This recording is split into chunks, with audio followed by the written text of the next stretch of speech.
Yes, we are live now. Dear esteemed academician and scholars, good morning everyone. On the behalf of Integral University, I, Dr. Arina Nazni, DQSC Department of Languages, extend a warm welcome to our distinguished speaker, respected faculty members, and participants. It gives me immense pleasure to welcome you all to today's session of our Faculty Development Program, Season 4, which is being organized on the overcharging theme of social justice and community engagement in art and humanities. Today's deliberation revolves around a very significant and thought provoking sub theme: critical pedagogy and transformative education.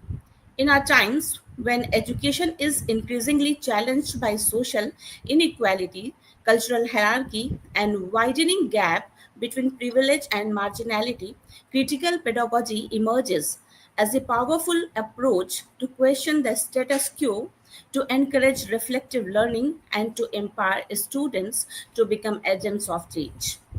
Transformative education, rooted in this philosophy, not only imparts knowledge but also nurtures critical consciousness, social responsibilities, and ethical engagement with communities. In this regard, it is indeed our privilege to have with us an eminent academician and distinguished scholar, Professor Deb Dulal Halder, who has contributed immensely to the field of literature.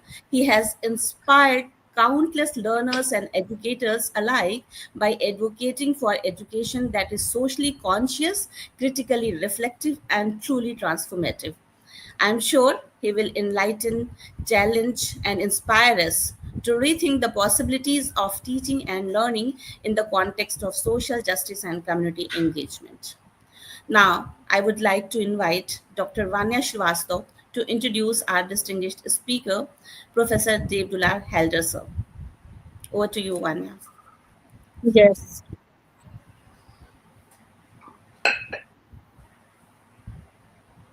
Thank you, Arina ma'am. And good morning to all the participants. And today we are honored to introduce Dr. Deb Dulal Halder, Associate Professor in the Department of English at Kirorimal College, University of Delhi, as our distinguished resource person for day 2 of the Faculty Development Program. Dr. Halder brings over 2 decades of exemplary teaching experience, having served at the University of Delhi since 2001. His scholarly expertise spans diverse domains, including 19th century literature of Bengal, communication studies, mass communication, literary criticism and theory, translation studies, and Indian writing. With advanced qualification, including an MPhil from Jawaharlal Nehru University, focusing on colonialism and modernism in Bengali literature, Dr. Halder represents the perfect blend of traditional literary scholarship and contemporary pedagogical innovation. His prolific academic contributions include over 10 authored books, numerous edited volumes, and extensive research publications in national and international journals. His notable works include a foundation book on communication, translation studies, a handbook, and critical editions of literary classics. As a seasoned academician, he has developed comprehensive study materials for multiple universities and has been instrumental in curriculum development across various institutions. Dr. Halder's research on colonial and post colonial discourse, diaspora studies, and marginalized voices in literature directly aligns with our FDP's focus on social justice and community engagement.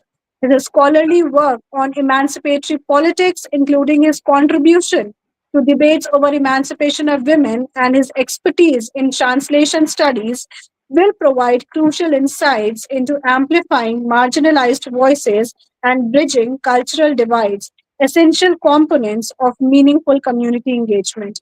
We are very honored with his participation in our faculty development program, and we hope that Dr. Halder's multidisciplinary approach and deep understanding of social justice themes through literary and communication studies will enrich our discussion on creating inclusive educational practices and fostering community connections. With this, I welcome Dr. Deb Dulal Halder. to the session. So over to you, sir. Thank you, Vanya. Thank you very much. Thank you, Professor H.M. Arif. Thank you, Arina, uh, for introducing me to the participants of this FDP. And it is indeed an honor to be here and talking about transformative education and critical pedagogy. Obviously, we have been all teaching for a long, long time, and most of our participants must also be teaching. And as we are all part of the education process, we all know that how liberating the classroom space usually is for us.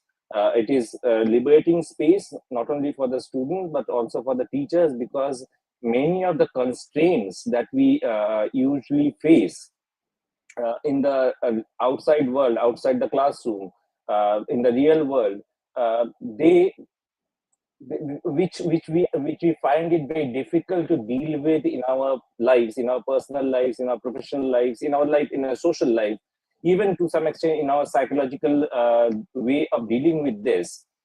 We find out all those problems that we face in our daily life, they somehow melt away when we enter a classroom, because it is a space where we can and do things which is in our ambit. So we can somehow think in terms of making a particular positive contribution. Now, the point is that when I say that classroom is a liberating space, classroom is a space which is beyond the realm of the outside world, yet at the same time, we are also have to remember that it is the classroom from where the space that we have from there, the discourses that we do within the classroom setting, that does percolate to the outside world. And if it doesn't percolate to the outside world, then there is a problem. So the whole of my lecture today is based on this particular idea of how the classroom space, even though it is a space which is very distinct from the outside world, yet if the classroom space is not used as a means, the liberating space of the classroom cannot be used as a means of creating freedom outside, then that particular space of classroom loses its significance. It is here in this context that we do find out the notion of this transformative education or notion of critical pedagogy. Both these are related concepts. So how these concepts become very significant.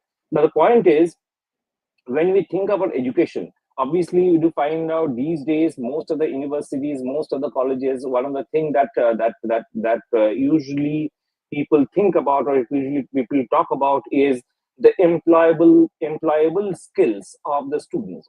So moreover, we are being thrust into making students gather, or making students have those employable skills which would get them a job, or which would make them create jobs in the outside world.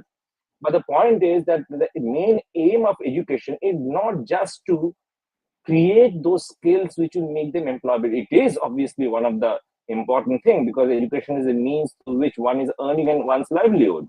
But but beyond that, education has a much more greater role. And if we don't think about those greater roles that education has, then whole of the purpose of education loses its significance. Obviously, the roles that we are talking about is that education is about character building.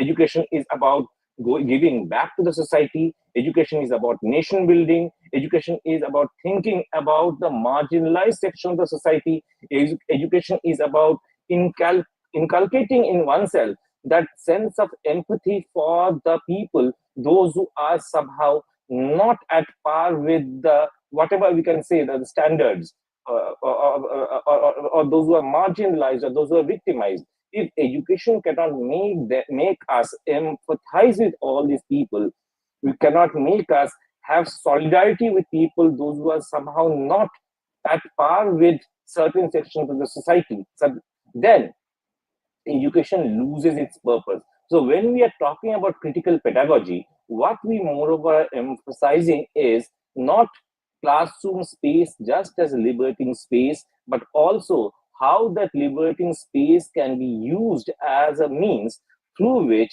we tend to think in terms of beyond the classroom and make students think and connect with the outside world so that they can have a fresh perspective to look at things. When Arina madam was talking about critical pedagogy, she used a particular phrase which is critical reflection.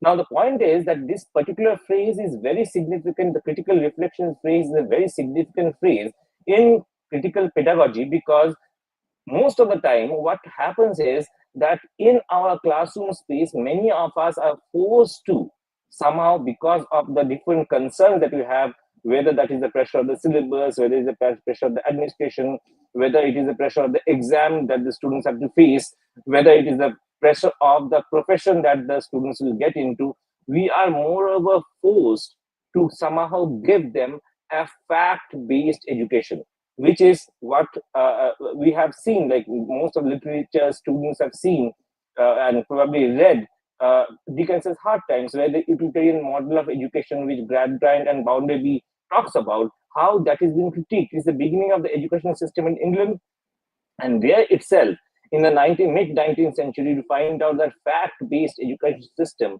where ethics, where solidarity, where the notion of connecting the society, when they are not being imbibed in the students or they are not being inculcated in the students, how those things can get the students, get the future generation into certain kind of problematic areas, and how they may face certain problems. And when they face problems, the whole of the society obviously face problems. It is because of this kind of fact-based education system, it is because of this kind of standardization of education where every student is seen as same or similar, you find out that in the 1970s, a particular Brazilian scholar, Paula Freire, had written a book. The name of the book is The Pedagogy of the Oppressed. Pedagogy of the Oppressed is the name of the book, 1970s, in which this book comes in, where we do find out he very significantly advocated this notion of critical pedagogy. Now, obviously, when I'm talking about this particular book, now it is not that before Paula Freire, this notion of critical pedagogy is not there, or those who haven't read Paula Freire, they don't engage in critical pedagogy, because all of our literary pedagogy, all our pedagogy for teaching literature is somehow based on this notion of critical reflection. But somehow, sometimes we are forced not to get into it because of certain constraints. Now, the point is that we need to go beyond those constraints, beyond those notion of just inculcating employable skills, and think in terms of how critical reflection and solidarity based education, or solidarity evoking education, empathizing education should be the focus. And in this context, obviously, this particular Brazilian scholar and activist, Paula Freire, had a very significant contribution to make. Now, you have to understand what at the same time that when Paula Freire is talking about this, he's also being influenced by the neo-Marxist scholars and philosophers, primarily Gramsci. Now, most of you probably have come across the notions of Gramsci in his prison notebooks, where he talks about the state apparatuses, and he talks about two kinds of state apparatus, which is repressive state apparatus and ideological state apparatus.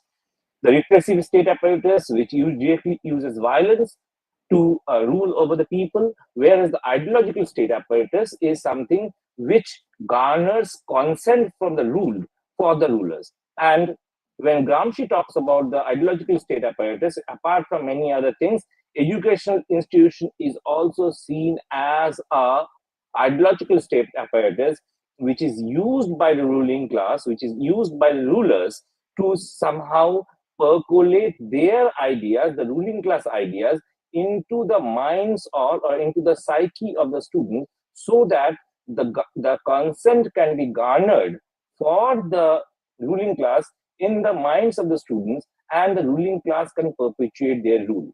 Now, it is here that obviously Gramsci makes a significant contribution in terms of what the education system should be and how it has to be done.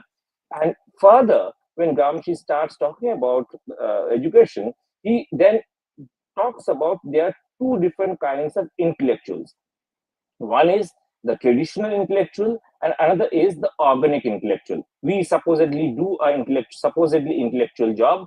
Now, here in this first category of the traditional intellectual, what we usually tend to see is that traditional intellectuals are those who perpetuate what the ruling class wants the society to know.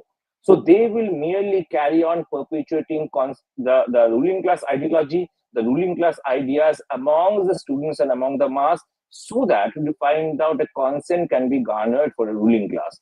Whereas the organic intellectuals are those who will be making a critique of the ruling class ideology, those who will be thinking in terms of trying to instill in the student's mind a sense of solidarity, a sense of the notion of freedom, a sense of commitment for the society at large, a sense of empathy for the society at large, a sense of empathy for the marginalized section and their freedom, and thus create a kind of solidarity amongst them for the marginalized and victimized section. So this notion of organic intellectual is from the Gramscians, in the Gramscian sense, is very significant in our understanding of critical pedagogy that Paula Freire talks about. So within that, so when we're thinking of critical pedagogy, Paula Freire, when he's talking about the role of a teacher within the classroom, he is primarily thinking in terms of role of a teacher as an organic intellectual who is not merely trying to perpetuate the ruling class ideology, or who is not merely trying to consolidate for the ruling class the consent that it needs to garner for the ruling class. So instead of that, what he does, it is not that he will make a direct critique of the ruling class always. What he will do or she will do is to make the students feel and connect with the world at large. Like, let me take a particular example to understand this.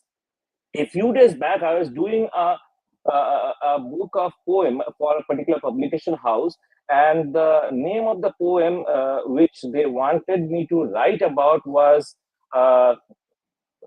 Margie Pierce's poem, A Work of Artifice. I think many of you have probably read the poem. It's a very, very short poem. Margie Pierce's A Work of Artifice. If you haven't seen the poem, you can always go to the internet and can have a look at this poem. It's easily available, and it's a very short poem. What the poem talks about is about bonsai, the bonsai tree. So what happens is, when we think of a bonsai tree, what a gardener does is to prune the tree, and to in such a way that the tree doesn't attain its fuller growth, and then the tree remains small, it becomes weak and somehow, and but at the same time we do find out that we use usually bonsai tree to decorate things within our homes. Now the poem, the work of a work of artifice, is merely a description of the bonsai tree. Now, obviously, when the poem is being read by by the feminist scholars, they think in terms of how the bonsai, the image of the bonsai is something with which women can be equated with, how the wings of women are being pruned, how their ambition is being pruned, how they are made to go through certain kind of gendered education so that they can be domesticated, they can be made weak, and so that they can be made to be within the household. Now, obviously, this is one of the traditional reading of the poem that is being done, which is a feminist analysis of the poem.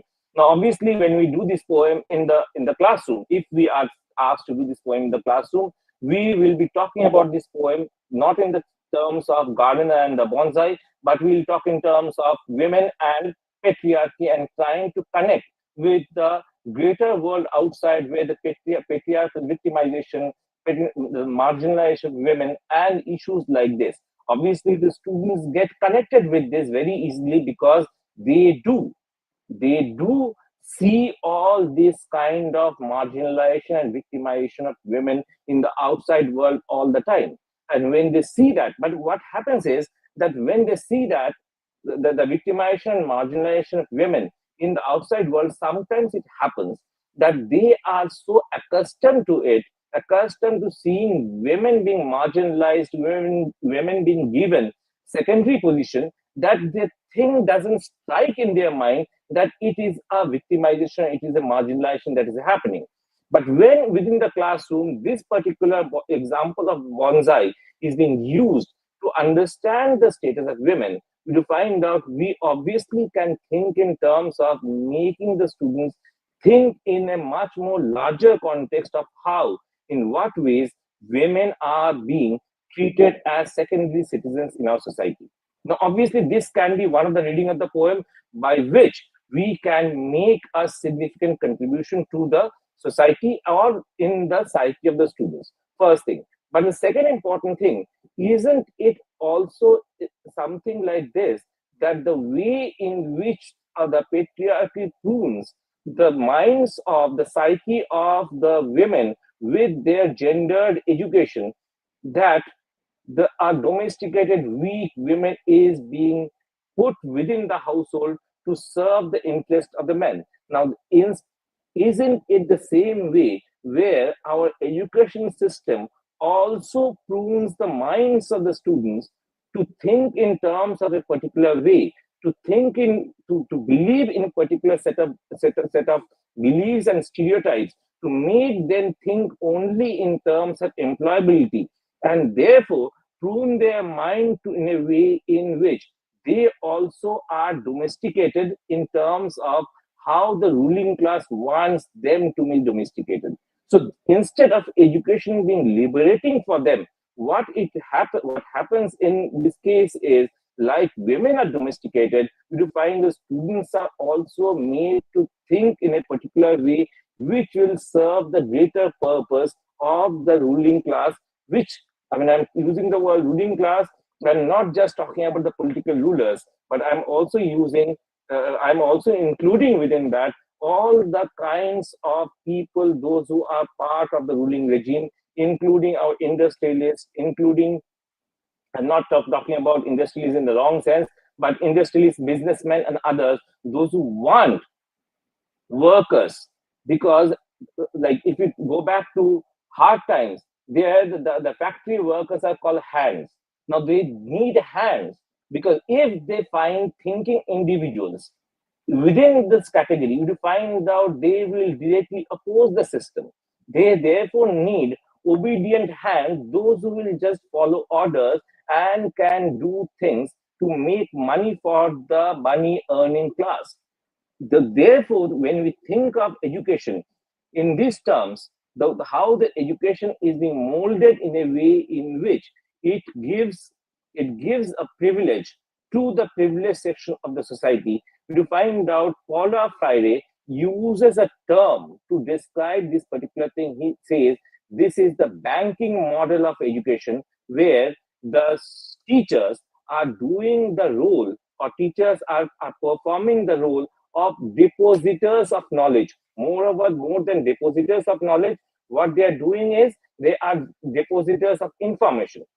And you find the students are depositories of knowledge or information. So they just get the knowledge, they just get the information, and they just store the information. If you talk about in Dickens' system, it is just mere facts that they are trying to store. So the teachers are giving those facts, the students are receiving those facts, storing those facts, and somehow the teachers tell them how and where to use those facts in a particular way, so that they can supposedly live a comfortable life. To this kind of education, we do find out that Paula Freire and all those people, those who think, those who are committed to teaching, they make a critique of this model of education.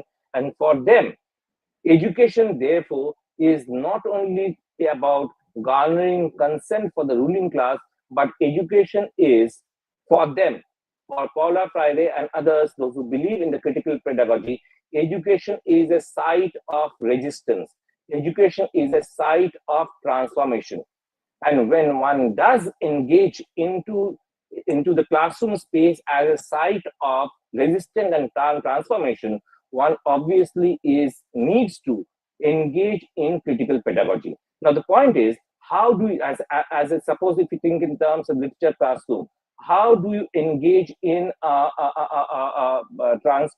classroom space as a space of resistance? Now, the point is, suppose if you are given a Renaissance text for us to teach, suppose let us take the example of Christopher Marlowe's Dr. Faustus. This is a very popular text in almost all universities and all colleges in India. Somewhere or the other in a graduation or post-graduation teach Dr. Faustus. So suppose we are given Dr. Faustus teach. Now our usual way of teaching Dr. Faustus would have been what? Would have been to talk about Renaissance, how what happens in Renaissance, give certain historical, sociological, cultural background to why Renaissance happened in Europe at a particular point of time. So how that created certain kind of social changes. Then we probably talk about Renaissance humanism. Then we talk about how Renaissance humanism created this notion of one being an overreacher, and how Marlowe, one of the early ones, to talk about Renaissance overreacher in Dr. Faustus, who, with his ambition, is trying to gain knowledge beyond the human limits, and therefore how he perishes. So we try to then talk in terms of the Aristotelian notion of tragedy and how tragedy works, and how Dr. Faustus is a very good tragedy in that sense, though written within the format of the morality and miracle plays of the medieval society, or the medieval age. So we give all this, and moreover prepare the students thinking in terms of, okay, Dr. Faustus is a tragedy. Dr. Faustus has certain elements of medieval drama. Dr. Faustus is trying to champion the notion of Renaissance humanism. Dr. Faustus is trying to go against God, and therefore how he suffers, and things like that. We talk about all this, and then we moreover have prepared the student for the exam purpose. Because in the exam, if you look at all the university, if one tries to make a list of questions that have come in different universities on Dr. Faustus, you'll find out beyond these 4 or 5 topics, you find out there would not be any answer that is being asked on Dr. Faustus, and therefore, if you prepare these 5 answers, or if you ask the students to make them prepare themselves these 5 answers, they will do very well in the exam. They will probably score a first class or whatever, and then they will be thought to be successful people, or successful students, and when they enter into this supposed job market, they will be given certain value because they have done very well in their graduate or postgraduate exam. Now the thing is this education? Because what has happened is, we are given certain facts about Renaissance, we are given certain facts about classical world, we are given certain facts about Christopher Marlowe, we are given certain facts about the play that we have in our course, Dr. Faustus, and then we have tried to assimilate these facts in a particular way, where if they give factual information in the answer script, they do get certain kind of marks, which makes them, by which the society will perceive them as somehow who have done very well in their academics. So the point is that Dr. Faustus is not merely about all this. Dr. Faustus is much more bigger than this. How Dr. Faustus is bigger than this? Because the point is that Dr. Faustus is about a man who is coming from a lower class. He is a person who has come from lower class. You have to think in terms of that when Dr. Faustus was written, it is just the nascent stage of capitalism, when feudalism is already prevalent in the society, when the social hierarchy that we have was more or less fixed. And Dr. Faustus, if you come to the beginning of the play, is a person from base stock. So when from a lower class, he is suddenly coming to, he suddenly, because of his passion for knowledge, because of education, and because of him being a professor in University of Wittenberg, when he has reached a particular stage, you find out that after reaching that particular stage, he is not having this limit in his mind that he cannot go any further. Okay, now the point is Now, this is the same typical mentality that we see between the people, those who are born rich and those who acquire money in their life. Those who are born rich, they usually don't show off. Whereas those who newly acquire money, they do show off much more because their desire never ends. So the point here is Dr. Foster's who has just come from the base top and have reached a particular social position where he is the best, the most knowledgeable person in the University of Wittenberg at that point of time. He therefore is not able to limit his ambition and therefore he is trying to go further. Now, obviously, now when we are thinking of Dr. Foster's, we should not merely think in terms of Dr. Foster's as a Renaissance man, as a Marlovian hero. We have to think in terms of why is it that we are teaching, we are studying Dr. Foster's in the 21st century. It's sitting in 2025. Is it relevant to read Dr. Foster's? If it is relevant, then only students will connect with it. So till the time we don't create, we don't situate this character of Dr. Foster's in within the society of the of 2025, students will not connect with the play, and till the time they don't connect with this particular play, they will not be able to understand how it reflects certain things about society which are still true. I'm not talking about universality of say of Christopher Marlowe. Like there is one particular view that Shakespeare is of all times, Christopher Marlowe is of all times and all places, the universality. Now, if you think in terms of those universal things, universality of this particular text, obviously we are not contextualizing this particular play. What we need to do is that we need to contextualize this particular play in our present context, at our present times. Try to connect it with our present times and say that Dr. Foster is relevant today because of these particular reasons. And when we try to do so, students will not only connect to the play, but they will then connect the classroom space with the text, with the society outside. When it happens, then only education is not merely about getting employment, but education is about trying to create the solidarity. How solidarity? Because now we are looking at Dr. Foster as a man who may be one of the greatest scholar of the world, but he is a victim of a system. He is a victim of a system where he is being oppressed, or his people have been oppressed by particular means for a long, long period of time. Now, when one among them has got a chance to move up in the social ladder, he is not able to handle himself because in his psyche, he is not able to adjust to that newly acquired space that he has got into. Now, when we think in these terms, now this is an example that we can that you can think in terms of the ample examples in everyday life. Like think in example, let's get a very simple example to understand this. From rags to riches story, we have so much in India that, like, let us talk about Dhirubhai Ambani, rags to riches story. In one generation, from their rags, they become riches. Then there are two brothers, one of them take it much further, one of them becomes bankrupt. Now, why he has the person who has taken to the other end become very successful, he has become successful for a particular reason.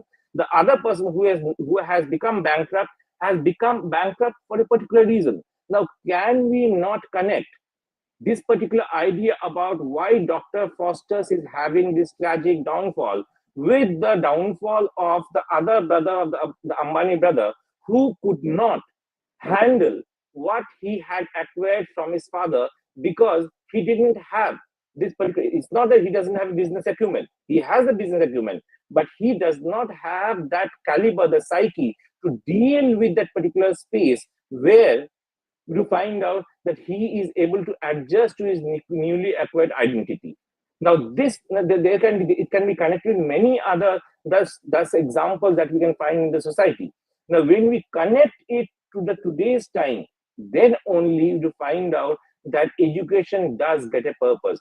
So, when we think of critical pedagogy, when we think of critical reflection as one of the significant aspects of critical pedagogy, what we therefore do is make the students connect any particular text that we get, any particular idea that we are discussing in the classroom to the broader society, to to the people that we see outside ourselves, outside the classroom. And there, if we make them connect with them, then the text is enlivened in the classroom. Otherwise, the text remains a boring thing for the students, because for a 21st century a 19, 20-year-old kid, when he's reading a Christopher Marlowe play or a Shakespearean play, the language itself becomes a barrier. And then they obviously don't connect with that language. So obviously, as they don't connect with the language, they don't connect with the character. It is only when then that we connect these characters with the living characters in our society that the play starts speaking to them, or any text starts speaking to them. And then they start critically reflecting not only on the character, but also on the society that they are living in. And they just therefore just connect to the society. This is first important aspect of critical pedagogy.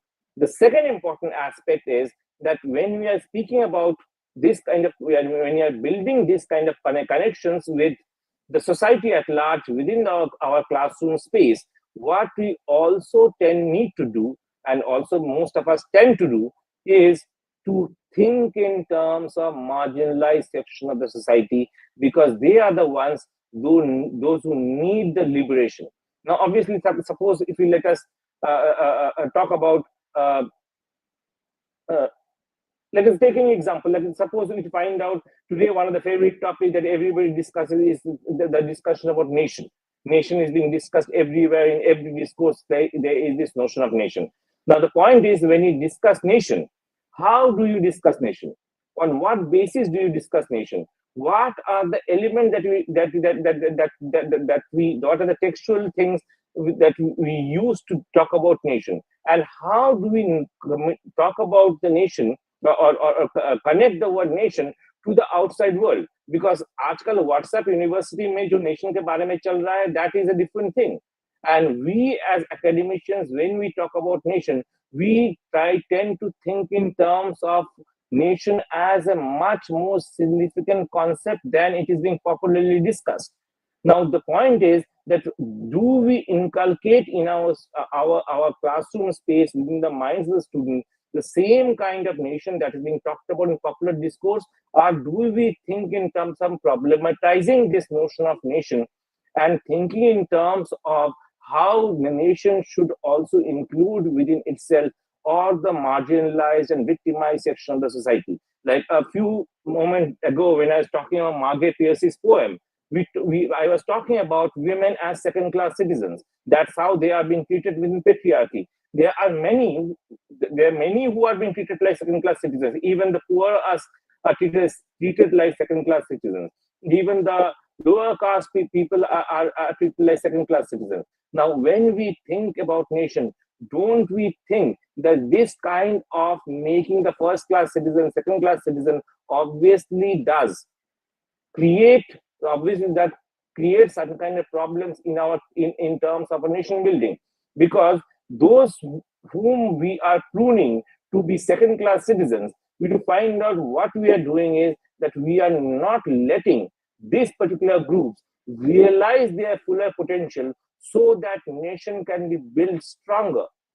One of the things that you have to understand is that if you, like in that particular poem, Margaret Pierce's poem, what is there is, if we think about a bonsai, which is a small tree, as against that, he compares the bonsai with the trees in the hilly areas, which are long, so long that if you have to look at the top of the tree, then you need to look at the sky. Now, obviously, that kind of tree which has its full growth, that particular tree is being pruned to become a 6-inch or 8-inch thing. Now, the point is that when we think about second-class citizens, aren't we also trying to not allow the growth of people of the marginalized section, the growth that they could have achieved if they have been given that particular ambience within which growth is possible? So when we think about nation, don't we need to think in terms of this marginalized section, this oppressed section, these victimized sections, to be in a much more significant way, than just merely talk about nation in abstract terms. So when we do that, we need to make, therefore, the connections with the larger world, with the connection with the marginalized section, and therefore, through our classroom space, create a solidarity based education. And when you can do so, we do find out that it is can be termed as a critical pedagogy. Paula Freire's book is being named a pedagogy of the oppressed.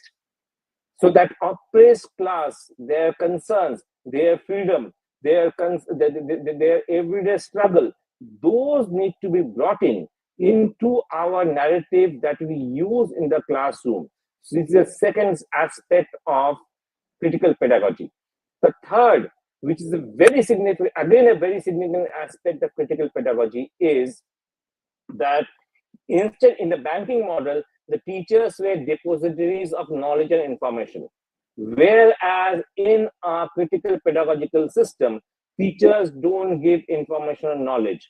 It is a self-directed learning for the students. Obviously, this cannot be done at the school levels, because in the school level, the teacher need to direct the students. But moreover, in higher education, we do find out students need to become self-learners. Instead of teachers trying to give them everything in the classroom, we have to initiate them into the learning process in a particular way where they are able to grasp the things themselves, and they are able to figure out and connect with the world outside. Let me give a few one example. Now, obviously, I am sometimes being critiqued for this. Like in today's evaluation pattern of the university, there is a whole lot of emphasis on internal assessment or continuous assessment. Now, obviously, within our curriculum, because majority of the marks is coming from the end term exam, so we don't have a liberty to do what things we can do. But what I tend to do sometimes, and moreover with the higher classes that I teach, is that while I give them an assignment to write, I don't give them a question. Like usually what happens in undergraduate, postgraduate level, you give them a topic to write on, or you give them a question to write on, and the students usually do write on that topic and bring the assignment, and we check the assignment. Instead, what I do to them with them is that I tell them, okay, see, these are the few texts that I have done in the class. Based on this text, either one text or multiple texts, or based on whatever you have read, in and around the course that I am doing with you, frame your own question and write the answer. And for framing the question, there is 30% marks, and for writing the answer, there is 70% marks. Now, you want to understand, if a student is framing a question on a particular text or a group of texts, that means that particular person, that particular student has got engaged with the text. Like those of us who are paper setters here, we understand that if you don't know a text thoroughly, if you haven't critically engaged with the text, if you haven't critically reflected with on the text, then it is very difficult to make an intelligent question. So if you give that role to the student, that I will not give the question, you make the question yourself, and on this question that you are making, you will be evaluated. Obviously, they will engage with the text in a much better way than forcing them to write an answer on something that I think important, but student may find it disconnected from the particular topic. It's not that every student will connect with a particular topic in the same way in which I connect with the topic. So instead of me imposing a question on them on which they have to write an assignment, let them give the liberty of their having this particular freedom of framing their own question, so that they do critically engage with the text with which they are most comfortable, with which they have made certain kind of connections, with which they are connecting the society at large. When we do so, we are trying to give them that freedom, because these are students, those who are already adults. And with adults, we need to give certain kind of freedom to them to process their self-learning experience in their own way, rather than forcing them into doing things in a standardized fashion. Obviously, it becomes difficult as a teacher because when you're evaluating assignments, so if I'm getting 80 assignments to evaluate, in 80 assignments, there are 80 different questions. So I have to probably devote a bit more time than I would have devoted if I would have given one particular question to answer for all of them. तो हम लोग एक popular narrative आजकल WhatsApp and Facebook में चलता है कि बंदर है और there are different animals and all of them are asked to swim. The swimming is the test. So obviously the fish does swim and wins the race. बंदर नहीं कर पाता है. Now similarly, when we give the same question to all students to answer, obviously there is certain kind of standardization that is needed in our university education system, which is happening in the end semester exam. But even outside that, if in the internal assessment and continuous assessment that we do with the student, even there, if we don't give them certain freedom and we make them answer one particular question for all the class, we are doing the same thing about asking different animals to giving a swimming test and tell them that okay, you are all together. Now the point is that when we do so, what we say to students is that we are not looking at equality, but we are moreover looking at equity. Now, this notion of equity is something that is also a significant thing that critical pedagogy wants. It's wants or we want to be inculcated in the minds of the students that we don't need merely an equal world, but we need an equitable world where everybody has the freedom to choose and do and realize their fullest potential from wherever they are beginning. Everybody is not beginning the race from the same position. Somebody is much far behind the starting line. A person from the marginalized section, a person from the oppressed society, a person from victimized parts of the world is not beginning from the same starting line. So he needs to be given certain advantages. He needs to be given certain push, and that push is only possible when we try also to make the classroom space not just equal for everyone, but also equitable. And when we do so, then the classroom space becomes much more liberating than it usually is. Apart from this, the next important point the critical pedagogy talks about is the critical consciousness, which Aina ma'am has already talked about in the beginning of when she was introducing the concept of critical pedagogy. Critical consciousness is about equipping the students with certain kind of critical tools. Now, today we find out that many of us in our graduate and postgraduate studies probably equip our students with certain kind of literary theory, so with certain kind of interpretation of the text. Now, the point is, what I'm coming to here is that I may be given a particular text to teach in the class. Now, when I am trying to engage with the text, am I merely supposed to do that particular text in the class? Or am I supposed to make the student understand how to use the critical tools to analyze a particular text? Because suppose if I'm given, again taking the example of Dr. Foster, if I'm given Dr. Foster's to teach, and I am just teaching Foster's by giving certain facts about Foster's, and I interpret the text in the class as I think Dr. Foster should be read, the student get those ideas, they write down those ideas and probably write the same idea in the exam scripts, and they get their marks. But instead of them, what critical reflection is, and the role of the teacher who believes in the critical pedagogy within the classroom is that when he enters the classroom, he engages with Dr. Foster's, but there the engagement is where he gives the tools to the student of how those critical tools can be used to analyze Dr. Foster's. when these tools, when the use of these tools to analyze a particular text is given to them, you find out that they enter the classroom to read Dr. Foster's, but they, instead of just reading Dr. Foster's, what they are also learning at the same time is not just to deal with Dr. Foster's as a text, but to deal with any text. And society outside is also another text. So they also learn to deal with the larger text which remains outside the classroom. So the critical tools, the understanding of these critical tools, which today we probably term as literary theory, sometimes it is just talked about as theory and things. But those understanding of those critical tools is essential, because giving those critical tools to the students is of much more significance than merely thinking in terms of giving them or trying to deal with them in terms of dealing with a particular text. So instead of a text, what is important is the tool.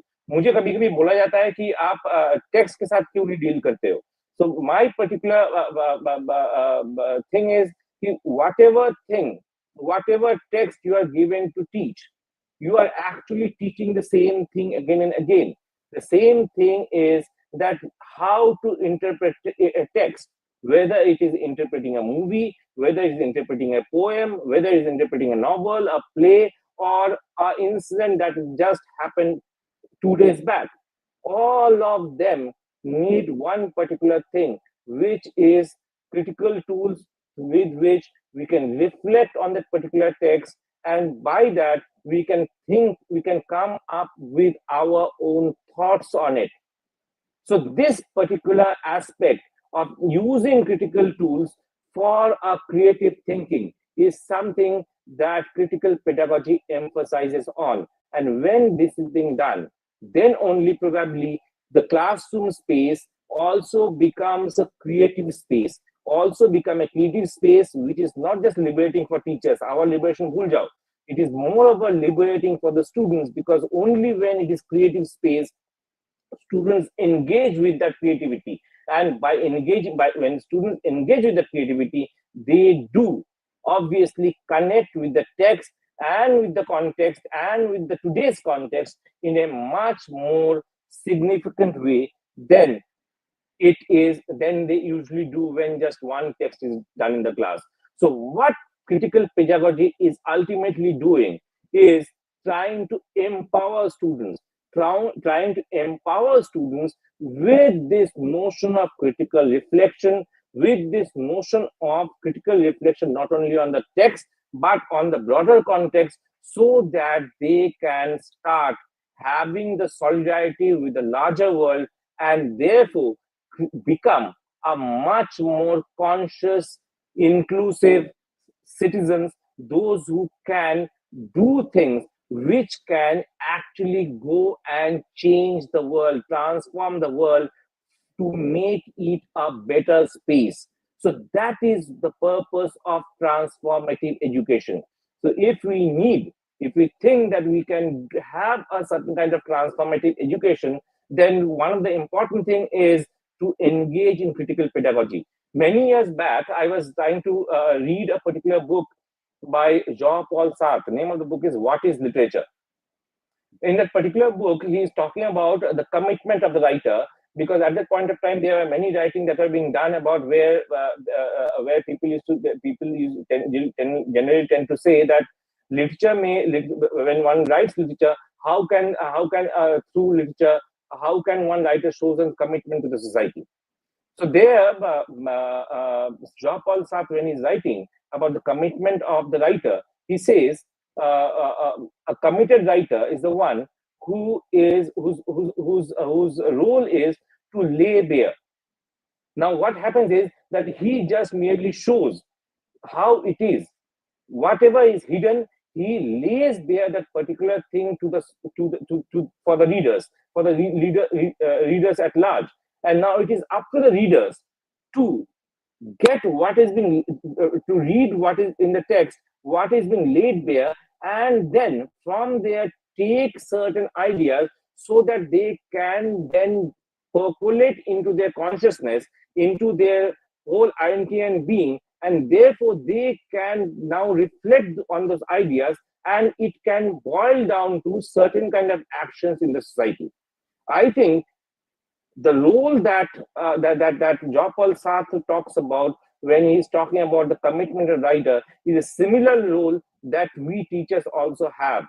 We teachers also have, in a sense that when we enter the classroom, one of the important things that we tend to do is to, as an organic intellectual, we need to lay bare, we need to put forward to the students all the things as it is instead of as it is being represented. So when we lay bare the things, the students will probably engage with those laid bare things in a much more significant way. And then, if we then give them the critical tools to engage with what is being laid bare, probably they will engage with the text in a much more constructive, much more inclusive ways, which will make them have the solidarity with the society at large, and probably society may probably transform to be a better place for not only for the students but probably for all of us. I have paucity of time because I've given 1 hour to speak about. So let me conclude by saying that probably if we engage in critical pedagogy, we can think in terms of living in a better world, and probably we can look forward to a much, much better future than we are living today. Thank you very much. Thank you so much, sir, for this amazing lecture. And as an educator, I must say, sir, that I it has given me a very valuable insights that what kind of class do I want to create, an oppressed class, an equitable class. So it was really engaging lecture for all the educators to help us think that what kind of education and what kind of students and what kind of learning we want to create in our class. So that was very insightful, sir. Thank you so much. And Thank you now very I would much. like to invite Professor.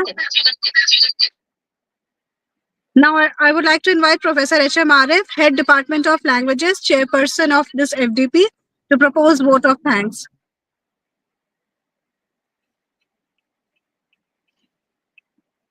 So, a very gracious good morning to everyone, and sir, especially to you, sir, for such a Thank wonderful you.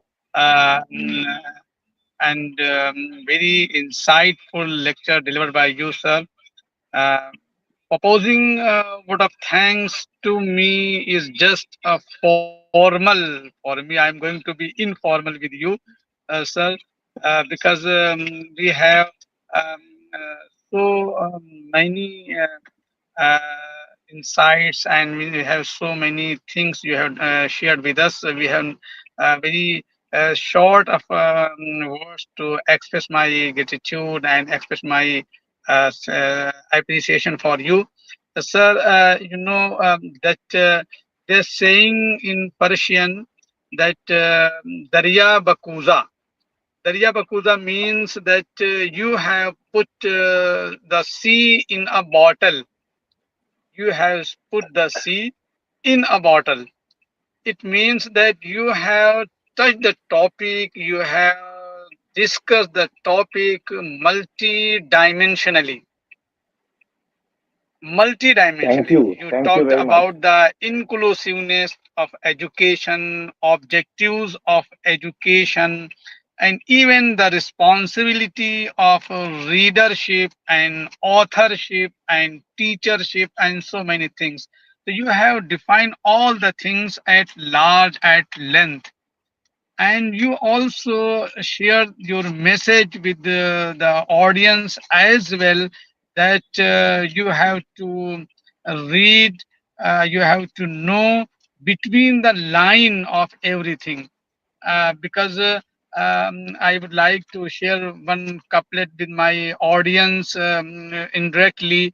They saying कि सबक फिर पढ़ सदाकत का अदालत का शुजाअत का सबक फिर पढ़ सदाकत का अदालत का शुजाअत का अदालत मीन्स जस्टिस शुजाअत means you need to be very brave लिया जाएगा तुझसे काम दुनिया की क़यादत का so you are reading, you are studying, you are teaching, you are okay, sharing your knowledge, because you have to lead the world. This is the motive, and your lecture actually was revolving around these elements. Sir, thank you very much for your insightful lecture. And first of all, I would like to offer my words of thanks on behalf of the Department of Languages Organizing Committee, especially Dr. Thank you. Arina, Dr. Vania, for they have tremendous efforts to make this event a successful event. And to my participants whose dedicated engagement with you, I humbly offer my sincere thanks to all of you. Thank you very much, sir. Thank you. Thank you. Thank you, Aisa, for the opportunity. Thank you so much, sir. Thank you to all the participants. And we will meet tomorrow for another session of the FDP. And thank you, sir, for sparing time. Thank you, Deb Dulal Halder, sir, for sparing your valuable You. time for us. And we hope to connect with more fruitful lecture in future. Thank you, everyone. Definitely. Thank you.